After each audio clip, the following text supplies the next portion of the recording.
For our listeners, this is a content warning.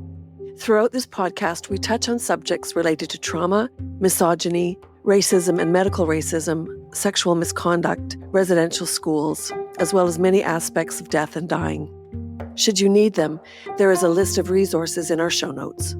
Most importantly, as you listen, take a break when you need to, and please take care of yourselves. We'd like to acknowledge that this podcast is produced and recorded across the land known as Canada. These traditional and treaty territories are full of rich Indigenous histories, home to many diverse First Nations, Inuit, and MAiD peoples. We embrace the opportunity to share this story in a respectful, inclusive, and culturally appropriate way.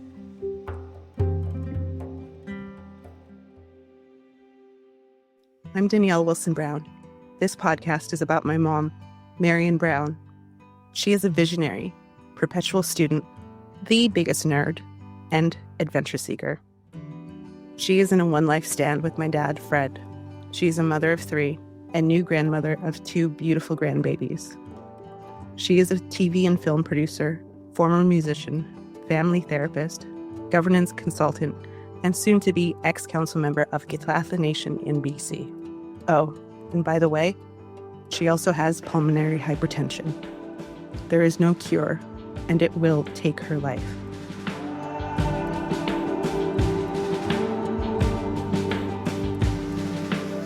And so, we're going to share our story and this end-of-life journey with you.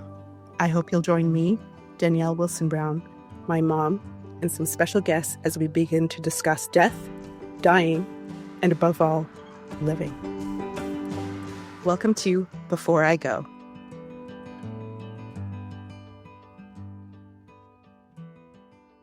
Hi, Mom. So this is our first episode. How are you feeling about it right now? I have to say I'm a little bit nervous. We've talked about this for a while. And, the vision is to bring about conversations. But, now that we're here, it's a little bit daunting. Well, especially for us who, we come from production backgrounds for documentaries, feature films, and we've worked our entire careers to stay behind the camera. And so to be so open and so genuine and authentic with potential strangers is a little daunting. I agree.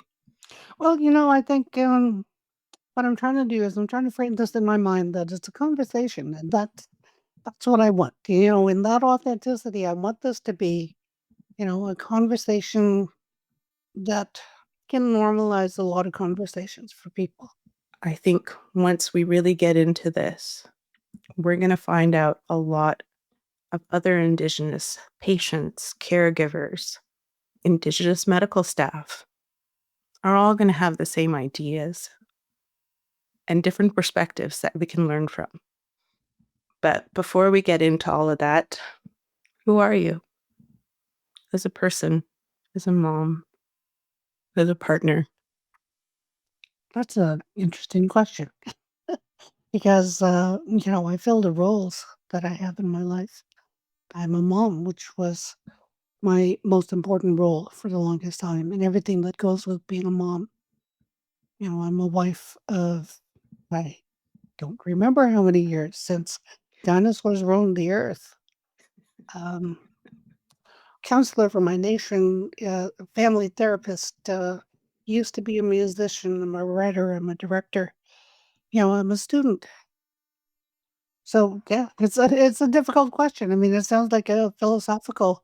Who am I and why am I here? I think it depends on what the situation is. So when it comes to this conversation, Danielle, I think who I am right now is someone who is navigating a somewhat difficult diagnosis. Like you, I want to list things external to myself. So I am a daughter. I am a sister. Now I'm an aunt.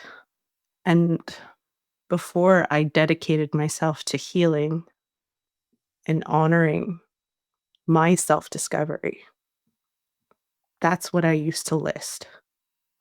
And that doesn't take away the importance of that list, because I love all of those roles. But who I am is a leader, someone who is strong-willed, someone who is stubborn, someone who is persistent, someone who is always looking for an adventure. I am very emotional. I'm very sensitive. I'm an empath. And all of those traits and all of those values build into this person of who I am right now. I want to thank you because you gave me such an amazing foundation to build upon. What I want to emphasize, especially about who you are as my mom, is someone with a lot of superpowers. All of those superpowers that you have, that looking for a lesson in every experience, because, when we've gone through grief, when we've lost loved ones, in the midst of all that sadness and loss, it was really hard to find a lesson in that. But through your vision of how you experience life, I learned so much. This journey with you has been the most difficult, the most frustrating, the most beautiful roller coaster we could have ever gone on together. We're not just mother-daughter. We've turned into best friends. We've turned into business partners. That is a very unique set of relationships that are all separate, but are all incredibly intertwined as well.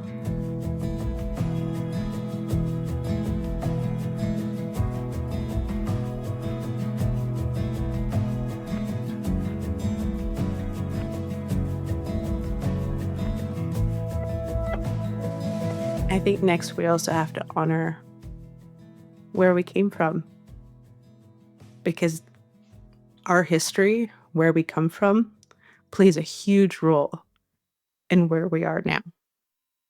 And so do you want to talk about Kitaka and our family?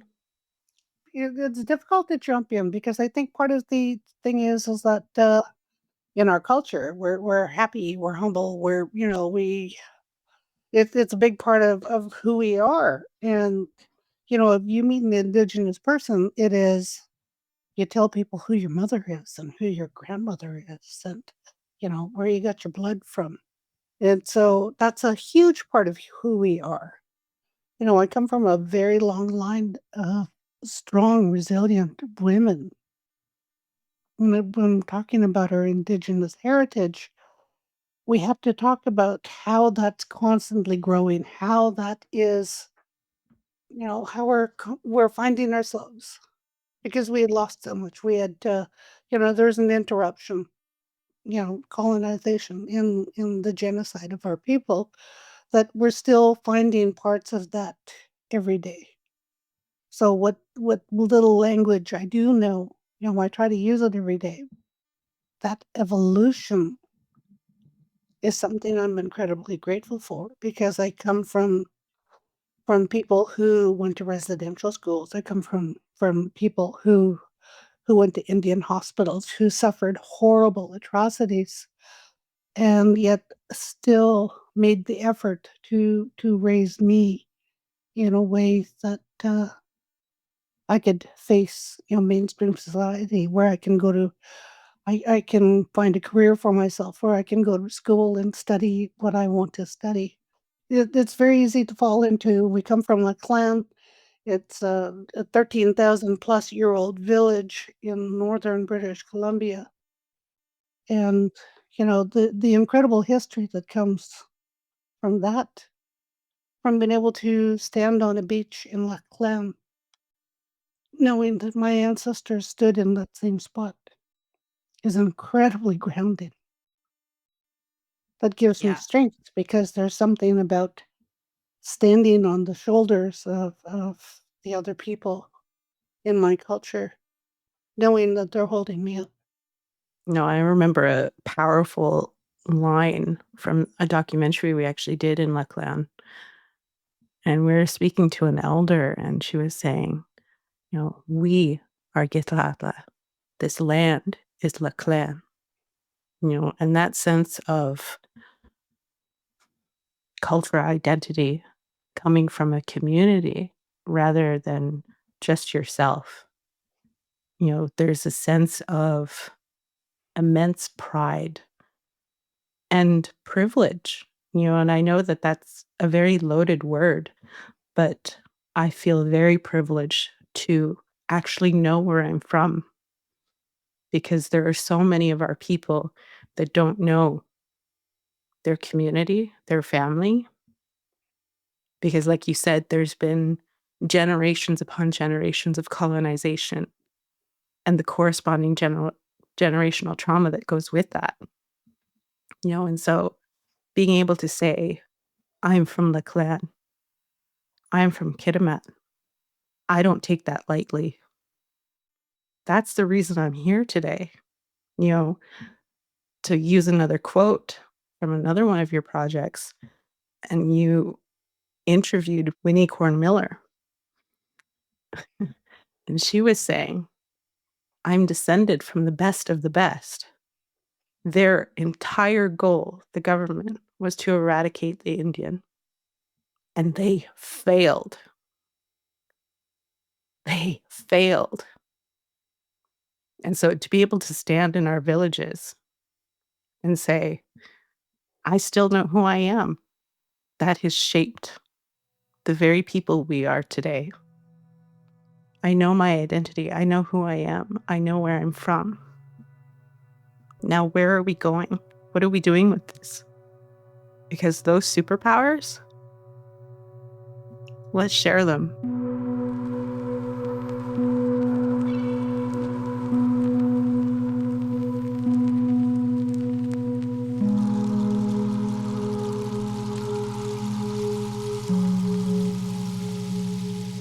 Our family's gone through a lot.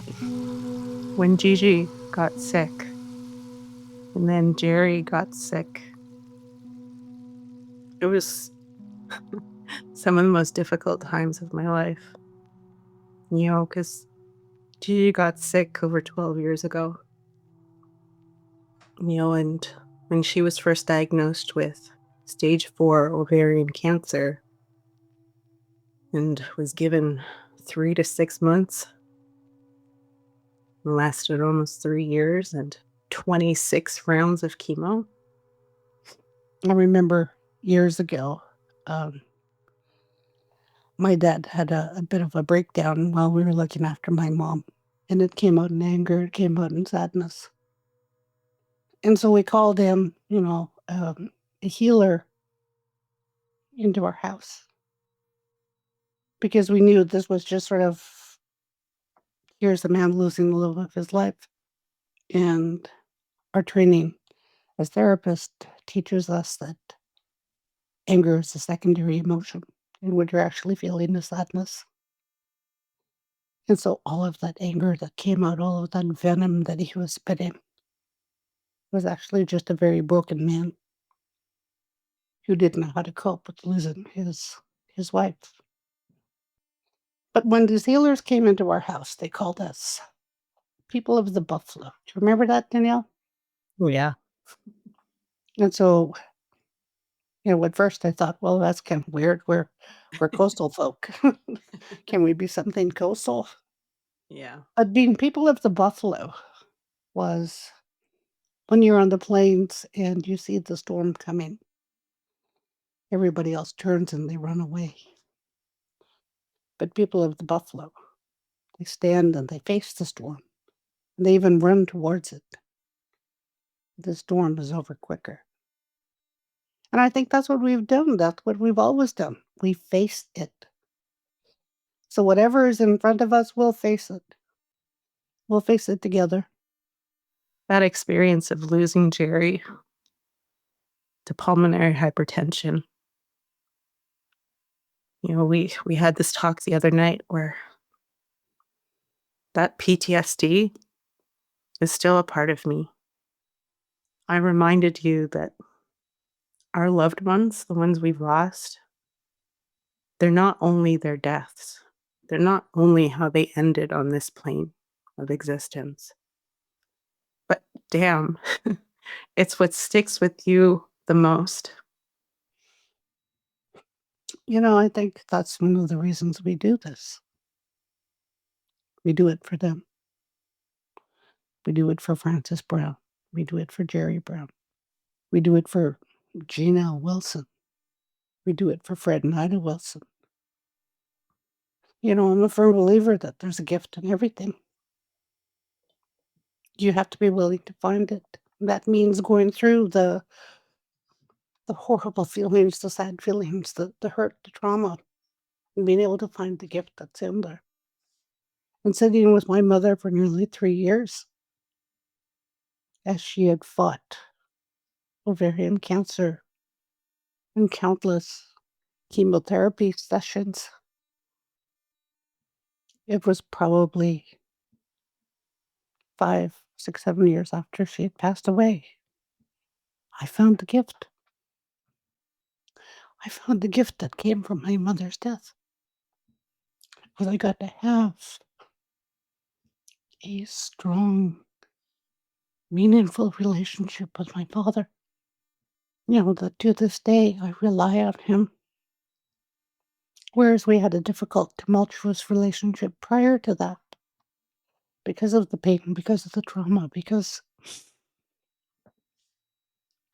he was still in the midst of the tremendous hurt that he felt.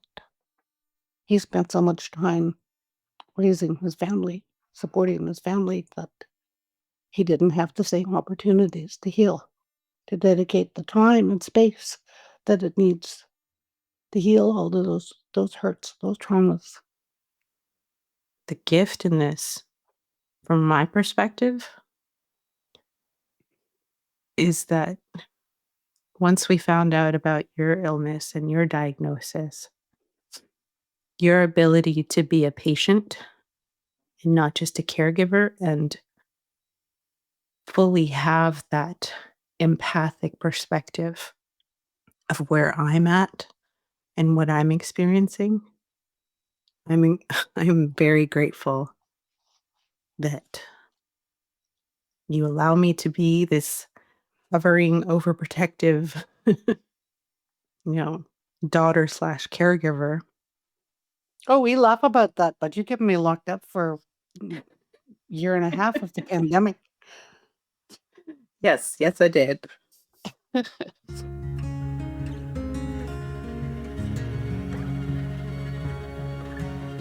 I'm Danielle Wilson Brown, and this is Before I Go, a podcast where my mom, Marion Brown, and I have some of the most profound conversations of our lives about her end-of-life journey.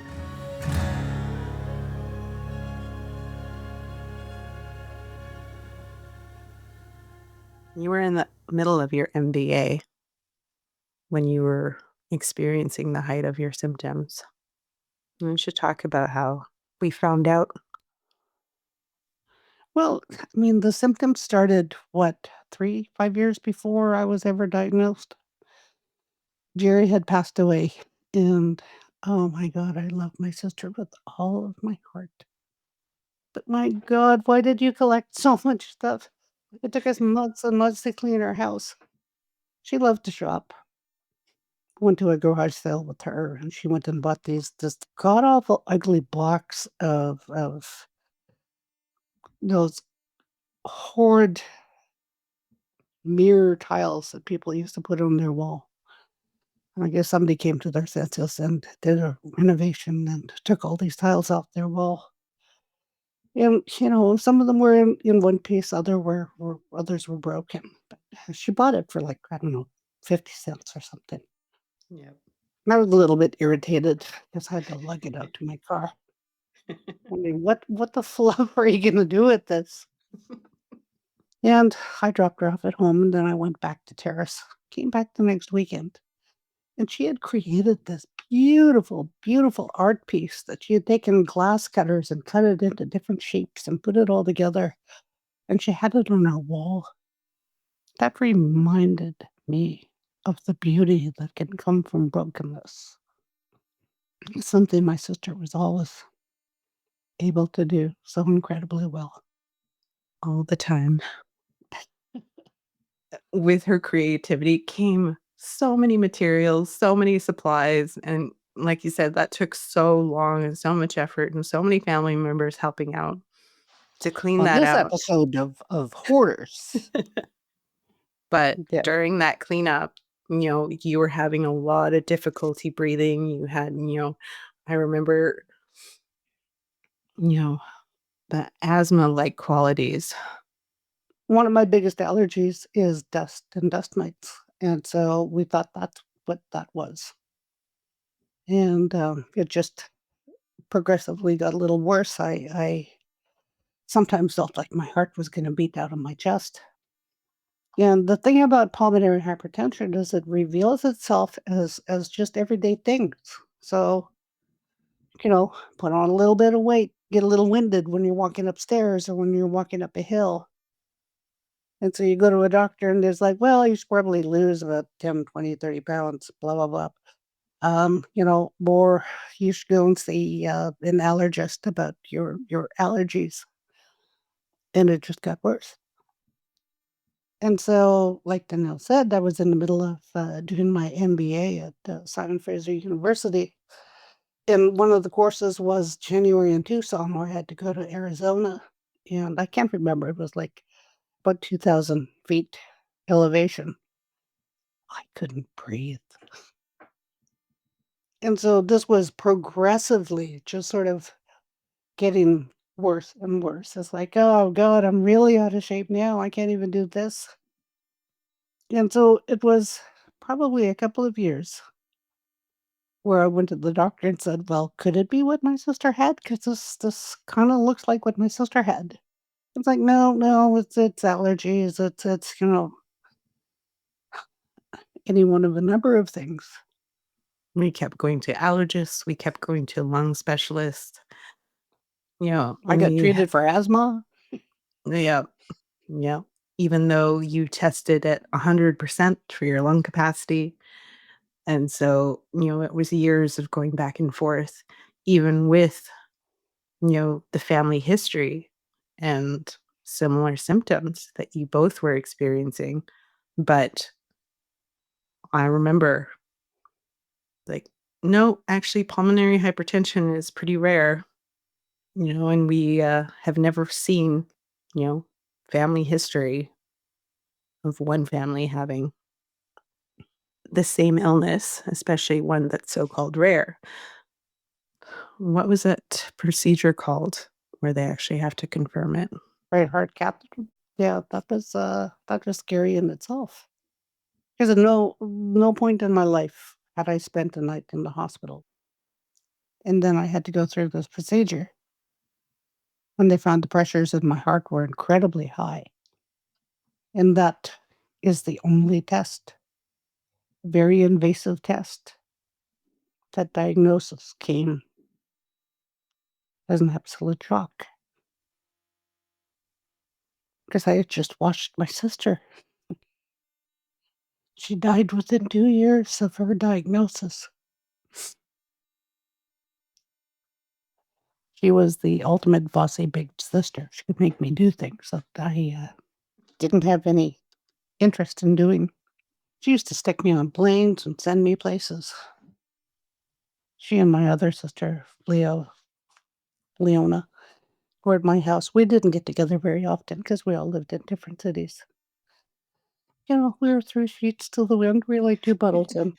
I'm thinking, oh yeah, we should go to California or let's go and blah blah blah. And we had all these grand ideas. Then we went to bed. It's probably 2 or 3 in the morning. And Jerry, who was already suffering from these symptoms, she walked up to my bedroom and she was like completely out of breath. And she's going, you better hurry. You only have an hour to get to the plane. And I jumped out of bed. It's like, oh, where the fuck am I going? I had no idea where I was going to go. And I was just so angry. It's like, who does this? Jerry called a cab for us. And we just barely made it to the airport. And we found out we were going to Los Angeles. And I was trying to say how much money I had. Like, we all had children. And so if I put this bill off and if I do this and I move that around, then I probably have, I don't know, maybe $700-800 to spare. And I look at my sister. She was a single parent. And how much do you have? Well, almost $200. Like, who the hell goes to another country with no money, no plan, no insurance? That's who I am. I have a Yeah. plan. I've got a budget. I didn't have any of that. That's who my sister was. And so one of our trips, she could barely breathe. She could barely walk. And I was terrified with her because it didn't matter what we were doing. She was out of breath.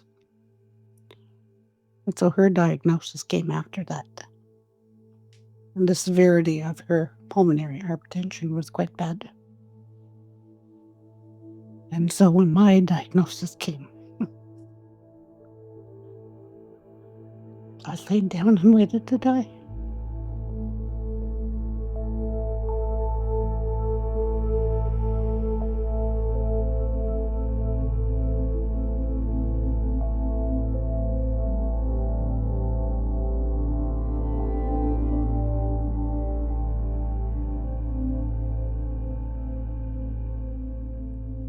Jerry was so hopeful, and she was so alert, and she was still so full of love for everybody.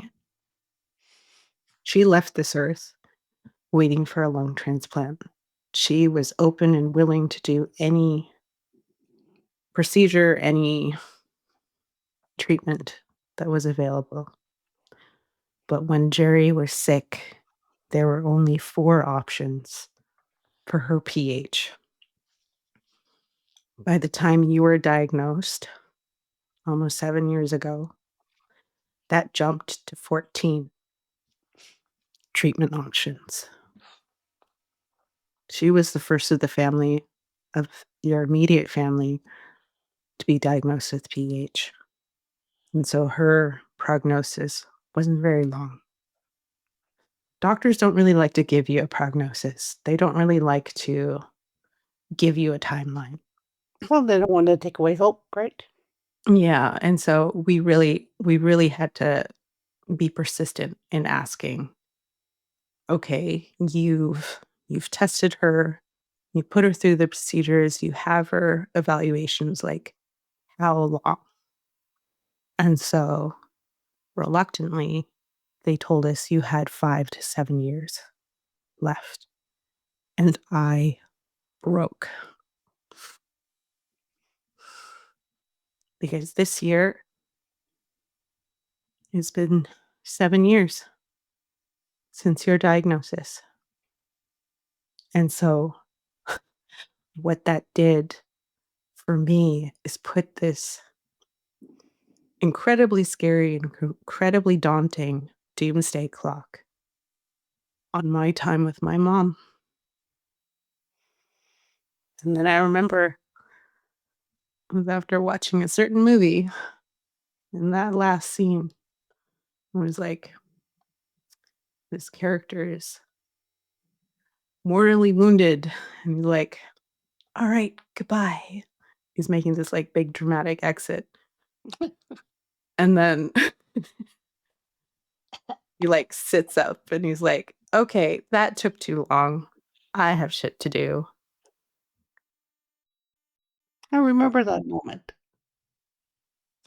because, like I said, I laid down and I waited to die. I even stopped doing, the work that was needed, for my MBA. You know, it's bad when my nerd of a mom doesn't want to do schoolwork. The big part of the diagnosis was facing it, sitting in the uncomfortableness of what it means, feeling the feelings, allowing them to pass through your body. Because in the process of staying in bed for 3 weeks, I got my fight back. I was like, well, Geez, that's taken a long time. I got shit to do. One of the stories I shared about my mom was she was at the end of her life and there was nothing else they could do for her. And so the doctors gave us this book to write down all our end of life decisions. And oh my God, that was painful. I had cried through the whole thing and I'm writing them down for her. We laid everything out that wrote it in the book that the doctor gave us. She picks up a book off her desk and she goes, I think I'll write my PhD thesis on Native nations and spirituality. I was like, but you're dying. We just wrote all this out. You're dying. And she said, no, I'm not. Until I take my last breath, I'm living. I've hung on to that. I'm not gonna die. Until I take my last breath, I'm living.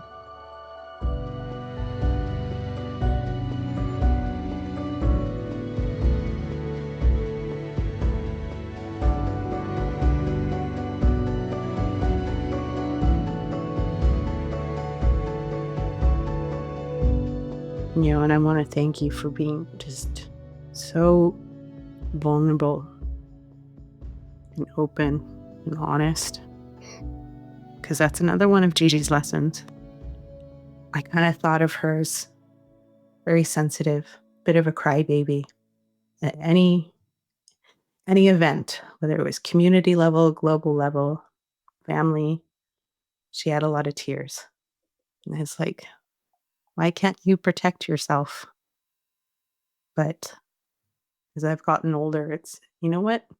Those tears, that sadness, that ability to feel in the moment is another superpower. And we're going to take that and run with it for the rest of our lives. I like visiting with Gigi and Jerry, honoring those stages of our lives because they're still with us. And when PH takes you from me, I know you're going to still be here. I'm very proud of you. I'm incredibly proud of you too.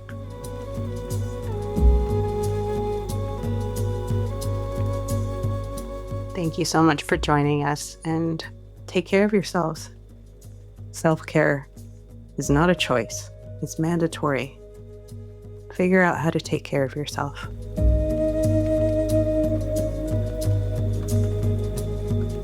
Thank you so much for listening. We hope our conversations provided a unique perspective, opened the door to your own discussions, and offer some comfort. If you have any questions or would like to learn more about anything we've discussed or haven't discussed, let us know in the comments. Until next time, at Lugo Doexip Noon. Before I go, gratefully acknowledges the financial support of the Indigenous Screen Office.